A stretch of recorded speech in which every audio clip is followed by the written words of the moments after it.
네, 사랑하는 우리 로고스 가족들 한 주간 평안하셨나요? 오늘도 하나님의 부르심으로 우리가 함께 예배할 수 있는 은혜를 주심에 감사합니다. 그리고 여러분을 만나서 너무나 반갑습니다. 이제 날이 곧 더워지는 것 같은데 건강관리 잘 하시고 모든 일에 주님과 함께 하셔서 형통하고 평안하고 감사가 넘치는 날들이 되시기를 소망하고 축복합니다. 오늘 말씀은 한 음성, 한 무리, 한 목자라는 제목으로 전하게 됩니다. 오늘 말씀에서 예수님은 자신이 선한 목자라고 선언하시죠. 예수님이 선한 목자이시고 우리는 그분의 어린 양이다라는 이미지는 모든 성도들에게 익숙한 이미지입니다. 우리가 예수님을 나의 목자라고 할 때 주로 떠올리는 이미지는 무엇이죠? 시편 23편의 다윗의 고백처럼 그가 나를 푸른 풀밭 쉴만한 물가로 인도하신다. 내 영혼을 소생시키시고 자기 이름을 위하여 의의 길로 인도하시는도다. 내가 사망의 음침한 골짜기로 다닐지라도 해를 두려워하지 않을 것은 주께서 나와 함께 하심이라. 주께서 내 원수의 목전에서 내게 상을 차려주시고 기름을 내 머리에 부으셨으니 내 잔이 넘치나이다. 내 평생의 선하심과 인자하심이 반드시 나를 따르리니 내가 여호와의 집에 영원히 살리로다. 이것이 목자의 이미지입니다. 안전하게 지키시고 좋은 것을 주시고 나를 쉬게 하시고 또 영원히 살게 하시는 분. 그런데 오늘 요한복음 이 말씀에서 예수님이 강조하시는 것은 다름 아닌 목숨을 버리는 목자입니다. 11절에 선한 목자는 양들을 위하여 목숨을 버린다 하십니다. 우리는 이렇게 생각하지요. 목자가 죽으면 양은 누가 돌보나? 죽지 말고 살아서 잘 되게만 해주지. 날 위해 죽지 말고 나를 성공하게 좀 해주지. 죽어버리면 무슨 의미인가? 나를 어떻게 지켜주나? 그런 생각을 많이 하시죠? 그런데 목숨을 버리는 이유가 뭐예요? 이리가 양을 죽이려고 다가올 때 양을 지켜내기 위해서죠. 양을 살릴 뿐 아니라 자신도 다시 살기 위해서입니다. 12절에 보면 삭군이 목자와 대비되어 소개됩니다. 삭군은 목자가 아니요 양도 제 양이 아니라. 그래서 이리가 오면 양을 버리고 도망을 가서 이리가 양을 물어가고 해친다, 즉 흩어놓는다 말씀합니다. 이 말씀을 익히 아는 우리에게 삭군이라는 이미지는 굉장히 안 좋지만 여기서 삭군은 보수를 받고 양을 돌보는 사람이에요. 고용된 노동자입니다.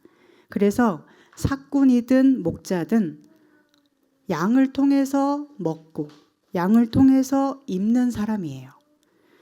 삭군만 양을 통해서 돈을 버는 사람이 아니고요. 목자도 양을 통해 양이 주는 젖을 먹어야 되고 양털로 만든 옷을 입어야 됩니다. 그래야 삽니다.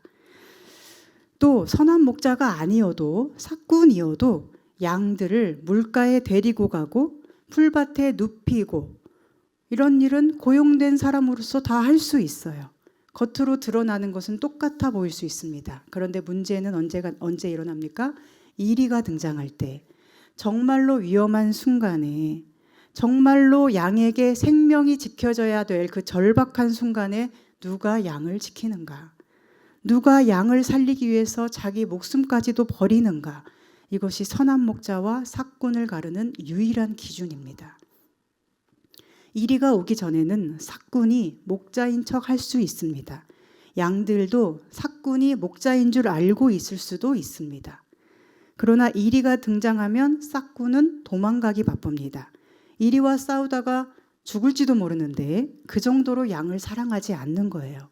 그저 양이 주는 젖이 좋고 양이 주는 양털이 좋고 양을 돌보며 받는 돈이 좋은 거예요. 그러니 양이 더 이상 젖을 줄 수 없고 양털을 줄 수 없고 양을 돌봐주는 것이 자기에게 전혀 이득이 되지 않을 때에는 돌봐줄 이유가 없는 것이죠. 나의 양인 척하고 함께 있었지만 사실은 나의 양이 아니었던 것입니다. 나의 양이라고 하기에는 목숨을 거는 사랑이 필요한데 그것이 삭군에게는 없습니다. 오늘날 교회에 많은 문제가 어디에 있을까요? 삭군이 목자의 탈을 쓰고 있어도 못 알아보고 그를 따릅니다. 그러다가 이리가 다가와서 양의 생명을 빼앗으려 할 때가 되면 그는 도망가 버리고 양은 죽임을 당하죠. 영혼이 죽는 거죠. 양이 이미 죽었기 때문에 그가 삭군이었는지 아닌지를 나중에라도 판단할 양이 없어지는 거예요. 그러니까 삭군은 어때요? 계속 자기가 목자인 것처럼 하면서 그를 따르던 누구에게도 비난을 받지 않을 수 있습니다. 세상에 얼마나 많은 거짓 선동가들, 이단의 교주가 많습니까? 그들을 따르는 사람은 그들이 참 목자라고 속아 넘어갔습니다. 얼마나 열심히 따르는지 모든 것을 가져다 바칠 정도예요. 돈도 시간도 인생도 갖다 바칩니다. 그러나 정말로 그들에게 위기가 왔을 때 그런 거짓 선동가들과 교주들은 그 양들을 위해서 목숨을 버릴까요? 그들은 양들의 영혼과 생명에 관심이 과연 있을까요? 없습니다. 선동하는 자들의 목적은 오직 돈이고 성공이고 교세 확장이에요. 그래서 그들은 정말로 열심히 일합니다. 그리고 이리때와는 싸우지 않으면서 다른 것과 싸워요. 무엇과 싸울까요? 누구와 싸울까요? 그들은 참 목자와 싸웁니다. 왜냐하면 참 목자를 넘어뜨려야 자기들의 입지가 더 굳건해진다고 믿기 때문이에요. 예레미야 선지자 시절 또 이사야 선지자 시절에도 그 밖에 여러 참 선지자들에게도 이런 일이 있었습니다. 거짓된 선지자들은 너무나 많고 또 강성해서 늘 참 선지자를 숫자로 밀어붙여서 이기고 큰 소리를 쳐서 이기고 세상 권력에 붙어서 이기고 또 잘 모르는 무리들을 선동해서 거짓을 따르게 함으로써 이겼습니다. 사람들은 그가 참 선지자인 줄 알고 우르르 몰려다녔고 그래서 참 선지자들은 그 가짜들로 인하여 늘 핍박을 당하며 괴로웠습니다. 예수님도 어떻습니까? 오병이어의 기적을 일으킬 때는 우르르 몰려다니던 사람들이 나중에는 강도 바라바를 내어주고 예수를 십자가에 못 박으라 소리치는 사람으로 변합니다. 왜요? 대제사장들이, 즉 오늘로 말한다면 믿음 좋은 사람들이 성경을 많이 알고 있고 율법을 아주 잘 지키고 높은 자리까지 앉아서 많은 사람들에게 큰 영향력을 가지고 있는 사람들이 무리를 선동한 것이에요. 예수를 십자가에 못 박아 죽여야 된다. 그는 신성을 모독했다. 예수님은 그런 자들에 의해서 박해당하시고 죽임당하셨습니다. 그들에게 속은 사람들은 아무도 예수님을 선한 목자라고 생각하지도 따르지도 않았습니다. 다 예수님을 떠나고 다 예수님을 버렸습니다. 다 거짓 선지자를 옳다고 선택한 것입니다. 그런데 문제는 삭군들이 계속 선동을 하니까 자기들이 하나님 나라에 가까운 줄로 착각을 하고 살아갑니다. 목자의 음성을 분별할 능력이 없으니 가짜를 진짜인 줄 알고 따라가다가 그들은 다 망합니다. 이것이 바로 이리가 양을 물어가고 해칠 때 삭군을 따르던 자에게는 소망이 없는 이유입니다. 물어간다는 것은 죽는다는 것이고 해친다는 것은 그들이 흩어져서 목자 없이 방황하게 된다는 거예요. 그렇다면 선한 목자는 양을 위해서 목숨을 버린다라는 것을 예수님은 왜 말씀하셨을까요? 앞에서도 이야기했지만 우리는 선한 목자가 양을 위해 목숨을 버린다는 것에 대해서 그다지 큰 감흥이 없는 것 같아요. 늘 듣는 말이어서 그럴까요? 도리어 우리에게 관심은 무엇입니까? 나를 푸른 풀밭 쉴 만한 물가로 인도해주면 선한 목자, 나를 험한 골짜기로 인도하면 선한 목자가 아닌 그런 생각이죠. 나를 내 마음에 드는 길로 인도해 주는 것이 선한 것이고 살아있어서 나를 잘 이끌어줘야 선한 목자인 것이지 나를 위해 죽어버리면 나를 위해서 무엇을 해줄 수 있는가 하는 거예요. 예수님은 목숨을 버림으로써 우리 영혼을 살리셨는데 우리는 늘 그 목숨 버리지 말고 차라리 내 인생을 잘 되게 해주셔야죠. 예수님이 목숨을 바쳐서 오늘 이 현실 속에서 내게로 오는 유익이 무엇인데요? 예수님을 믿어도 삶이 하나도 바뀌지 않는데 십자가의 죽음이 무슨 소용입니까? 라고 합니다. 그러나 예수님은 선한 목자인 예수님이 양을 위해 목숨을 버린다고 강조하십니다. 그 이유는 무엇일까요? 예수님께서 양인 나를 위해서 십자가에 죽으신 그 일, 그것이 교회로서 부름받은 성도에게는 전부라는 것입니다. 우리는 자꾸 내 일 잘 되는 것, 내 삶이 평탄해지는 것이 목적이 되어버리는 존재입니다. 그러나 예수님이 우리에게 주시는 말씀은 나의 목숨을 바칠 정도로 너를 사랑하여 구원하였다라는 것이고 그것만이 가장 중요함을 우리가 알아야 된다는 것입니다.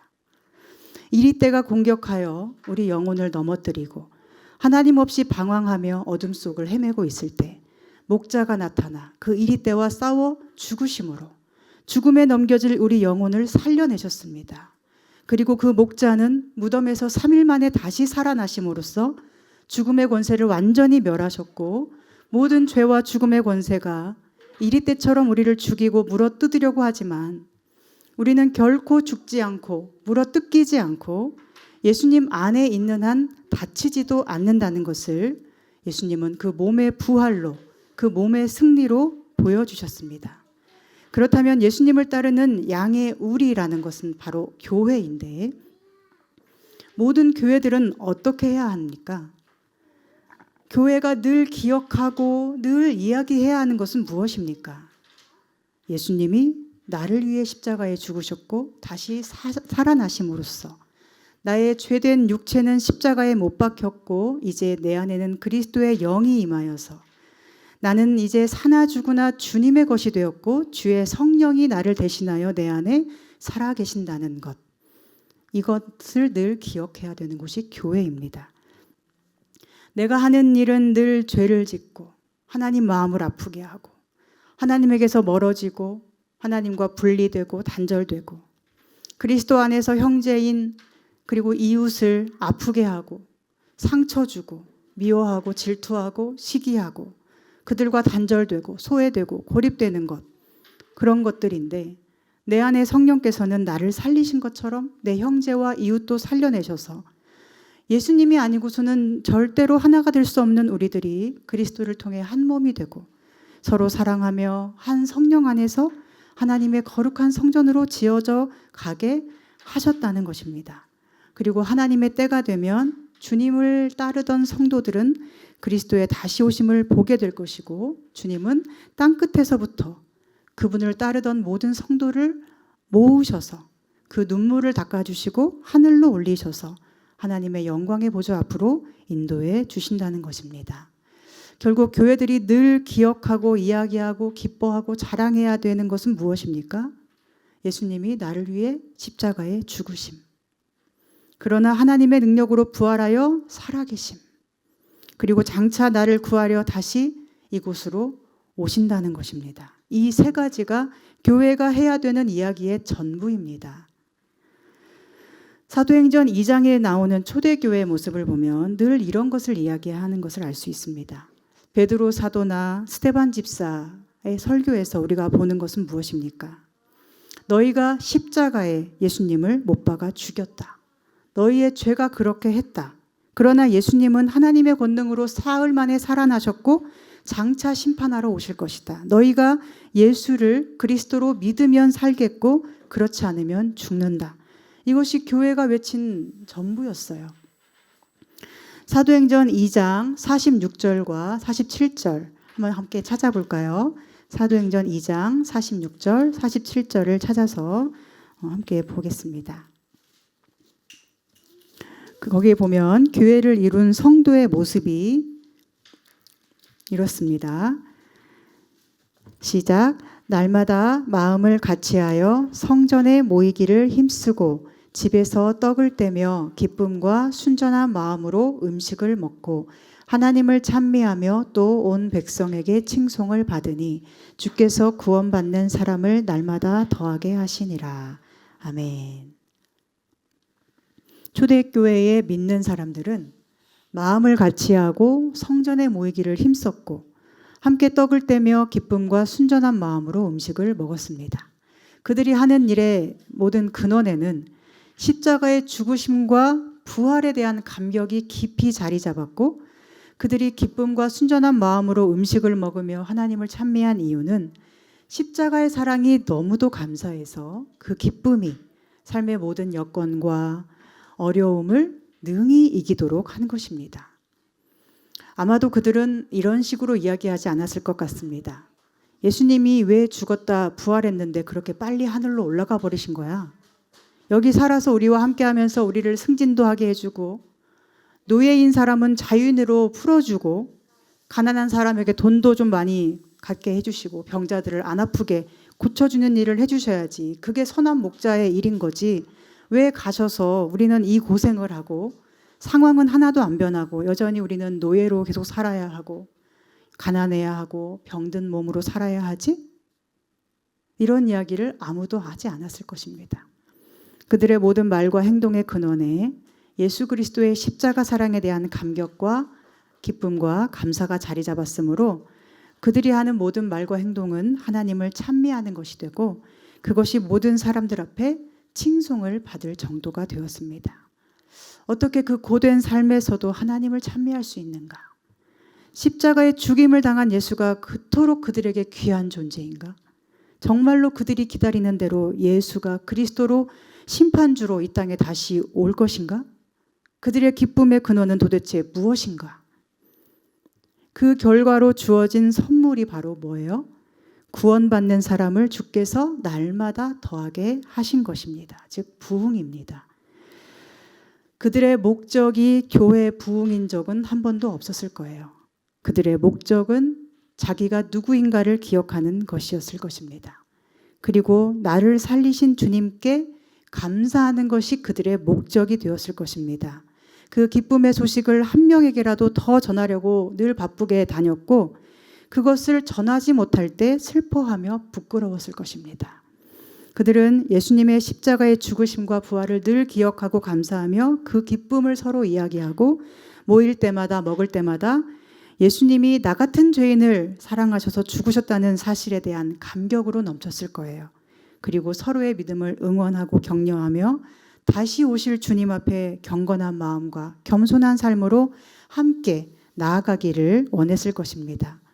옆에 있는 성도들을 볼 때 모두가 예수님이 그를 살리려고 죽으신 귀중한 형제 자매들로 보이기 때문에 그들을 지금 이렇게 내게로 보내어 함께 있게 해주신 하나님의 선택하심과 부르심이 놀랍고 예수님이 목숨 바쳐 사랑하실 만큼 귀한 존재라면 나도 그를 사랑하기를 마음 다해 원했을 것입니다.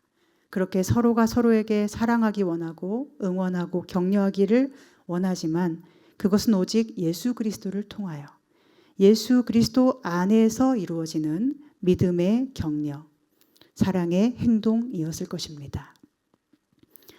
그들에게는 무엇이 중요했을까요? 기준은 무엇이었을까요? 성도인가 아닌가? 즉 세상에서의 지위나 돈을 얼마나 가지고 있느냐 이런 것은 그들을 가르는 기준이 결코 될 수 없습니다. 누구도 교회 안에서 그런 것을 가지고 마음이 상하거나 마음을 상하게 하는 일이 없었을 것입니다. 그들에게 중요한 한 가지는 오직 그가 예수 그리스도의 사람인가? 그가 예수 그리스도를 따르는가? 그렇지 않은가? 이것뿐이었을 것입니다. 오늘 교회가 본받아야 할 모범이 바로 이러한 초대교회 모습입니다. 오늘 우리의 모습은 어떻습니까? 우리 속에는 모든 이야기 속에 예수 그리스도께서 중심이 되어 계십니까? 예수님이 나를 위해 죽으신 십자가의 사랑이 모든 것을 이기고 뛰어넘는 가치를 가지고 있습니까? 예수님이 부활하셨음이 나에게 믿어지고 나도 역시 부활할 것을 믿기에 이 땅에서 고난받고 죽임을 당할지라도 나에게는 소망이 있음을 여러분은 고백하며 사십니까? 그런 모습이 세상 사람들에게 칭송을 받을만 합니까? 예수님이 다시 오셔서 이 어둠과 죽음의 땅에서 온갖 이리때의 공격 속에 다치고 아파하는 나를 반드시 위로 끌어올리시고 주님의 빛나는 얼굴을 마주 바라보며 하나님께로 이끌려 올라가 영원히 하나님을 찬양하는 생명의 나라로 인도하실 것을 여러분은 믿고 기다리십니까? 이러한 믿음이 오늘 교회의 어려운 걸음 속에도 내 눈으로 보기에 전혀 부응되지 않는 것 같은 상황 속에도 우리 안에 계속되어야 합니다. 이것이 주님께서 나는 양을 위하여 목숨을 버리노라 하신 말씀의 의미입니다. 내 목숨을 주었는데 무엇을 더 바라느냐는 것이죠. 내 목숨이 너에게 아무것도 아니냐라는 것입니다. 처음에 개척하고 입당 감사 예배를 드리고 그 후로 1년 동안 새로운 사람들이 방문하고 여러 명이 함께 예배할 때 여러분은 뭔가 그래도 조금 되는 것 같고 하나님이 우리 교회를 선택하신 것 같다는 생각을 하셨을지 모르겠습니다. 그런데 개척 후 1년이 되는 날 제가 진단을 받게 되고 투병하게 되고 정말 놀랍게도 그 후로 새신자가 거의 오지 않는 1년의 시간이 지나는 동안에 여러분에게 하나님이 혹시 우리 교회를 세우신 게 아닌가? 하나님이 우리 교회를 버리셨나? 라는 생각이 들었을지도 모르겠습니다. 그러나 이러한 어려움 속에서 우리가 더 집중해야 되는 것은 왜 부흥하지 않는가? 뭔가를 더 해야 하는데 하지 않아서 그런가? 이런 이유를 따져 묻는 것이 아닙니다. 언제나 이유를 찾는 것은 서로를 비난하는 일이 되고 또한 목사인 저를 정죄하는 일이 될 수 있습니다. 보통 교회에서 가장 열심히 하는 사람이 사람을 가장 아프게 할 위험이 있습니다. 우리가 교회에 올 때 자기만의 어떤 이상적인 모습을 그려놓지 않습니까? 교회는 이런 모습이어야 돼. 성도는 이런 모습이어야 되고 목사는 이래야 돼. 앞으로 교회가 이런 식으로 나아가야 돼. 열심히 할수록 더 그렇습니다. 그런데 그렇게 자기만의 이상과 신념을 가진 채로 교회에 오면 어떻게 될까요? 그의 존재 자체가 아무 말을 안 해도 다른 모든 사람을 비난하는 잘못된 기준이 되어 서 있게 됩니다. 그래서 그 사람 앞에서 다른 모든 사람은 죄인이 되고 불편함을 느낄 수 있습니다. 예수님께서 우리 한 사람 한 사람을 목숨 바쳐 구원하시고 그 특별한 부르심으로 한 교회로 모으신 것은 우리에게 어떤 일을 이루어내라 라는 부르심이 아니에요. 어떤 일을 이뤄내지 못하면 서로에게 존재만으로도 비난이 되라고 우리를 부르신 것이 아닙니다. 주님의 부르심은 우리가 하는 일이 아니라 주님이 이루신 일을 노래하라는 부르심이에요. 이 작은 공동체에 주신 생명의 가치를 귀중히 여기고 또한 십자가로 살려내신 나 자신의 소중함을 고백하고 예수님이 살려내신 내 옆에 형제의 소중함을 알아주라는 거예요. 눈에 보이는 이 작은 공동체를 통해서 장차 우리가 볼 수 없지만 장차 우리가 맛보게 될 하나님 나라의 잔치를 미리 맛보라고 우리를 부르신 것입니다. 그러므로 교회로서 그리스도의 몸의 지체로서 여러분께서 늘 확인하고 점검해야 되는 것은 이 구원의 복음에 대한 감격이 내 안에 정말 충만한가? 그리고 교회에 대해서 내가 바라는 기대와 이상은 과연 그리스도의 뜻 안에 있는가? 이것을 늘 믿음으로 분별하셔야 합니다. 예수님을 부인하고 배신한 사람을 보면 자기들의 이상과 어떤 기대감을 예수님이 맞추어 주시지 않았기 때문에 그들은 예수님을 따르다가도 욕하고 부인하고 또 비웃고 떠났습니다. 그런 일은 오늘 우리에게도 교회에도 일어날 수 있는 일이죠. 그러나 저는 주님의 부르심을 받은 목사로서 한 가지 소망이 있습니다. 그게 뭔지 아세요? 그것은 제가 여러분에게 왜 교회가 부흥되지 않는가에 대해서 마치 변명하는 것처럼 설득하지 않아도 되는 것입니다. 제가 여러분에게 여러분 오늘 우리 눈에 아무것도 되는 것이 없어 보여도 하나님이 여기까지 인도하신 것만으로도 우리는 그 은혜에 감사해야 하고 하나님은 지금도 우리를 위해 일하고 계십니다 라고 여러분에게 설득할 필요가 없어지는 것을 간절히 원합니다. 그냥 여러분이 십자가의 구원의 감격으로 늘 기뻐하고 감사하고 십자가의 사랑만을 자랑하고 주님만으로 충분하다고 고백하고 목숨을 주신 주님 앞에 또 다른 것을 요구하지 않고 주님이 주신 구원의 복음을 나 자신조차 귀중히 여기지 못하는 것에 대해서 슬퍼하고 그 구원의 복음을 다른 사람에게 자신 있게 전하지 못하는 것을 부끄러워하고 하나님 앞에서 아무것도 내세울 것 없는 자신의 무능함과 쓸데없음을 겸손히 인정하고 오직 예수님이 이루신 구원만을 높이 찬양하는 것입니다. 예배하러 올 때마다 그 은혜 앞에 감사하는 것밖에는 할 수 있는 것이 없는 그것을 원합니다. 내가 하고 싶은 일, 내가 이상적으로 여기는 어떤 교회의 모습을 그려놓고 기준으로 삼지 말고 또는 유튜브에 나오는 여러 유명 목사님들의 좋은 점들을 다 합쳐놓은 어떤 이상적인 완벽한 목회자상을 기준으로 삼지 말고 나를 위해 모든 것을 이미 이루어 주신 예수 그리스도만이 우리의 기준이 되기를 소망합니다. 우리 모두가 그분의 음성을 듣고 그분께 순종하며 그분의 양우리 안에 끝까지 함께하기를 원하는 양이 되었으면 좋겠어요. 양의 중요한 특징이 있어요. 그게 뭐냐면 목자도 양을 알고 양도 목자를 안다는 거예요. 그리고 양이 목자의 음성을 알아듣는다는 거예요. 자기 목자 음성만을 듣고 따라간다는 거예요. 오늘 말씀 14절부터 16절까지 나오는 말씀이죠. 그리고 우리가 읽진 않았지만 27절에 보면 어떤 말씀이 있죠? 내 양은 내 음성을 들으며 나는 그들을 알며 그들은 나를 따르느니라. 그런데 여러분, 목자의 음성을 듣는 것이 어떤 것일까요? 주의 말씀을 듣고 따르는 것은 어떤 것일까요? 우리가 주님의 목숨을 받은 양이잖아요. 여기에서 주의 음성을 듣고 따르는 양의 모습을 알 수 있어요. 그것은 바로 주님의 음성을 나의 목숨보다 더 귀중하게 여기는 거예요. 그게 양이 주님을 따르는 거예요. 값싼 은혜라는 단어를 들어보셨죠? 하나님의 은혜가 오직 믿음으로 주어지는 것이라는 진리를 모든 그리스도인들이 잘못 배웠기 때문에 한국 교회에서 은혜라는 것이 너무 값싸게 되어버렸어요.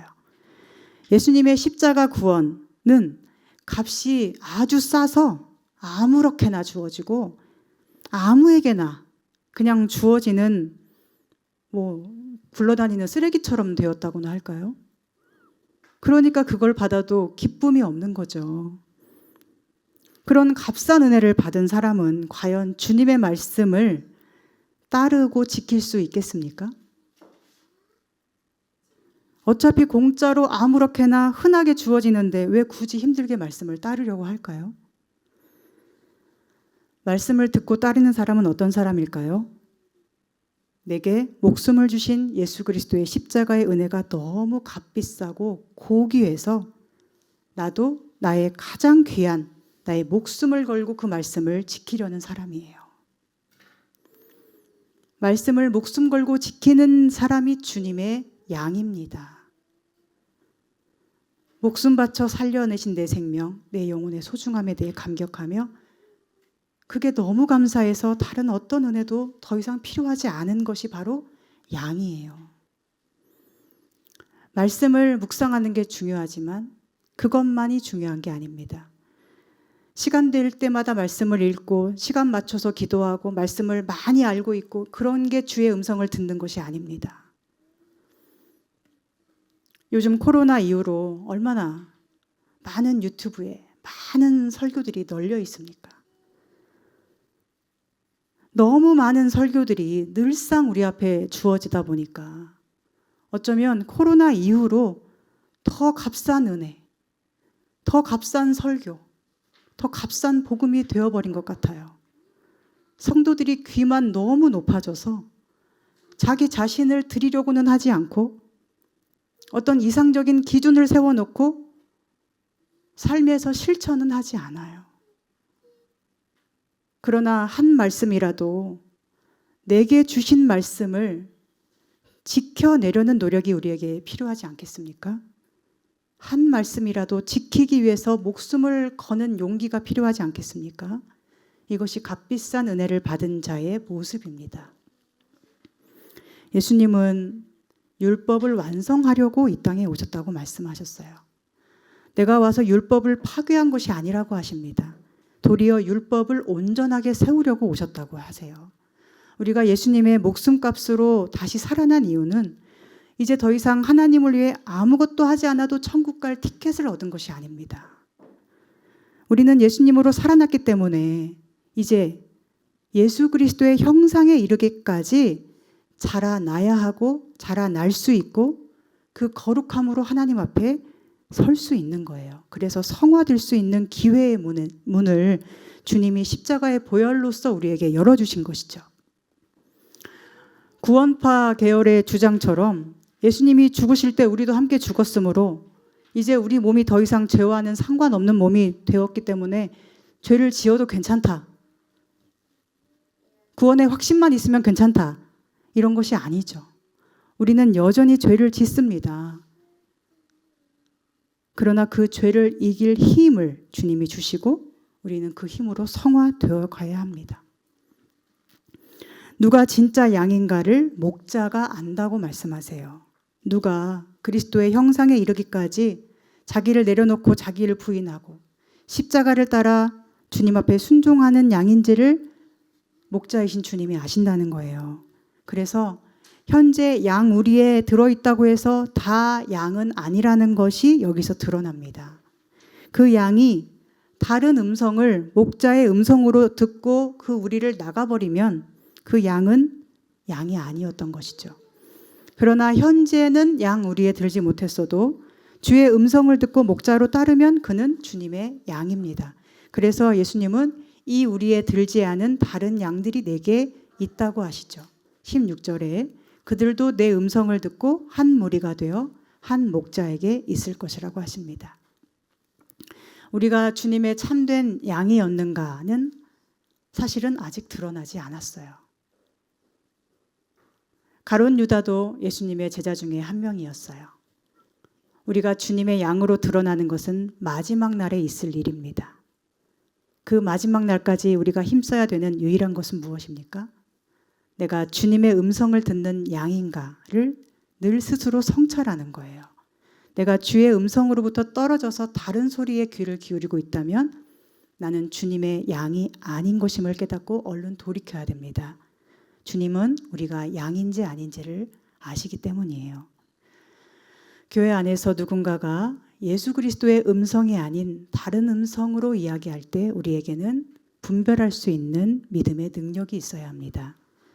세상의 다른 지혜를 말하거나 인간의 어떤 정보와 지식을 논하거나 어떤 사회 정의를 말하고 선한 일들을 말하면서도 예수 그리스도는 늘 뒷전에 있거나 주님이 이루신 십자가의 구원이 별것 아닌 것으로 치부되며 무언가 다른 일을 더 열심히 해야 된다는 식의 이야기들이 교회 안에서 강해질 때는 우리가 그것을 간파하고 교회의 거룩함을 지켜낼 수 있어야 합니다. 교회의 거룩함은 무엇일까요? 예수 그리스도만이 우리 모두의 중심에 계시는 것입니다. 예수 그리스도만이 저와 여러분 사이에 계시고 예수 그리스도만이 여러분과 여러분 사이에 계시는 것입니다. 모든 뜻이 예수 그리스도 앞에서 세워질 때 교회는 거룩합니다. 예수님 외에 다른 재미나 다른 의미를 찾지 않을 때 교회는 거룩합니다. 예수 그리스도가 이루신 구원의 일 외에는 다른 모든 것이 쓸데없음을 인정할 때 교회는 정결합니다. 다른 것이 없다고 걱정할 것이 아니라 우리의 걱정할 것은 뭐예요? 우리의 믿음 없음이 유일한 걱정거리가 되어야 합니다. 그때 교회가 건강한 것입니다. 이 세상에는 많은 교회 건물과 제도가 있으나 예수 그리스도를 구주로 믿고 따르고 순종하는 자들이 바로 하나의 교회입니다. 우리나라에 수많은 교회가 있으나 모든 건물이 다 교회인 것이 아니고 그 중에 예수 그리스도만을 목자로 삼고 그 음성만을 따라 사는 사람들이 교회입니다. 그들이 주님을 따른다는 것을 주님이 알아주시는 그 사람들이 바로 교회입니다. 그래서 한 음성을 듣는 자가 한 무리를 이루고 그들은 한 목자에게 함께 있는 것입니다. 제목처럼 한 음성, 한 무리, 한 목자입니다.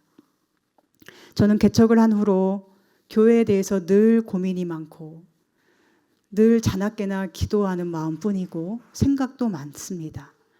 우리 교회가 너무 작다 보니까 한치 앞을 생각하면 까마득해지죠. 물론 처음에는 그저 많은 사람이 와서 얼른 교회가 안정되기만을 꿈꾸고 기대하기도 했습니다. 그러나 점점 깨닫는 것은 교회로 부르신 성도 한 사람 한 사람은 예수님이 목숨 바쳐 살리신 소중한 생명이기에 우리 모두가 예수님만으로 충분한 공동체가 되어야 된다는 것이고, 한 사람의 성도가 이 양우리 안에 들어오는 것이 단지 숫자 늘리고 양털 공급받고 교회 재정 유지되기 위해서 중요한 것이 아니라 그 양의 생명을 함께 지키고 보장할 책임이 우리 모두에게 있기 때문에 결코 쉬운 일이 아니라는 것을 생각하게 됩니다. 특히 목사인 저는 한 사람의 성도가 들어오는 것이 물론 감사하지만 마냥 좋아할 일만은 아닐 수 있어요. 왜냐하면 그의 세계 전체가 내게로, 우리 교회로 들어오는 것이고, 우리는 슬픔도 기쁨도 특히 고통과 어려움도 다 함께 나누어야 되는 주님의 양무리가 되기 때문이고, 저 또한 예수님처럼 목숨을 걸고 모든 이리때와 싸워야 할 책임이 있기 때문입니다. 우리가 예수 그리스도만으로 묶여진 공동체가 되고 예수님만을 바라는 성도가 될 때 초대교회에서의 역사처럼 주께서 구원받는 사람을 날마다 더하게 하실 것이라고 저는 믿습니다. 그러나 그리 아니하실지라도 내가 기대하는 어떤 이상적인 모습을 그려놓고 그렇지 못하면 늘 낙심하고 불평하고 누군가에게 원망을 하는 그런 교회가 아니라, 오늘 나를 구원하시고 내 형제를 함께 불러주시고 한 교회를 이루어 한 목자 안에 있게 하신 주님의 뜻을 헤아리면서 그 뜻 앞에 먼저 감사가 가득해지는 우리 교회가 되기를 간절히 소망합니다. 사랑하는 여러분, 우리가 바라고 기다리는 것은 단지 우리가 적은 숫자를 견디기가 어려우니 아무나 와서 자리를 채워달라는 것이 아니라 참된 양 한 마리를 찾으시고 이곳에 함께하도록 보내시는 주의 사랑에 감격하는 것이기를 소망합니다. 그 양 한 마리의 소중함을 우리 모두가 알고 나 또한 그 소중한 양 한 마리임을 깨달아서 서로를 대할 때 오직 믿음으로만 보고 예수님으로 충만한 우리가 서로를 더 온전히 용납할 수 있기를 바랍니다. 이리때와 같은 질투, 시기, 미움, 원망이 양 우리에 들어오지 않도록 늘 깨어 기도하며 스스로를 잘 지켜내시기 바랍니다. 저는 주님이 오시는 그날에 우리 중에 누구도 주님께서 모른다 하지 않으시고 모두가 주님이 알고 계시는 참된 양이었음을 함께 보며 기뻐할 수 있었으면 좋겠습니다. 그날까지 한 음성을 따라 한 목자의 사랑 안에서 한 무리가 되어 함께 하나님 나라를 향해 가는 참된 교회로 사는 기쁨이 넘치기를 간절히 소망하고 축복합니다. 기도하겠습니다. 하나님, 우리를 한 목자를 따르는 한 무리의 양으로 귀하게 불러주심을 감사합니다. 악한 이리때의 공격으로부터 이미 저희를 안전하게 해주셨음을 믿습니다. 또한 이 세상의 어떤 악한 일이 앞에서도 주께서 저희를 강한 손으로 붙드시고 지켜주실 것을 신뢰합니다. 다만 우리가 주님의 양무리 안에서 서로를 아프게 하거나 다치게 하는 일이 없도록 저희의 믿음을 도와주시옵소서.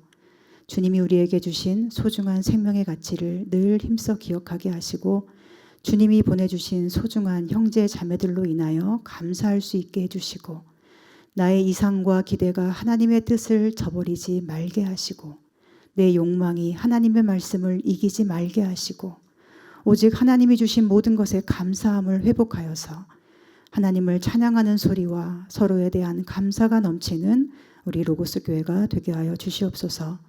주께서 구원받는 사람을 날마다 더하여 주셨던 것처럼 오늘 우리 교회와 성도의 모든 삶에도 주께서 이루시는 구원의 은혜가 넘치기를 소망합니다. 주님 오시는 그날까지 오직 한 목자의 음성만을 듣고 그 음성을 목숨보다 귀중히 여기는 양이 되어서 한 목자 안에 영원한 평화를 함께 누릴 수 있도록 인도하여 주시옵소서. 예수님의 이름으로 기도합니다. 아멘.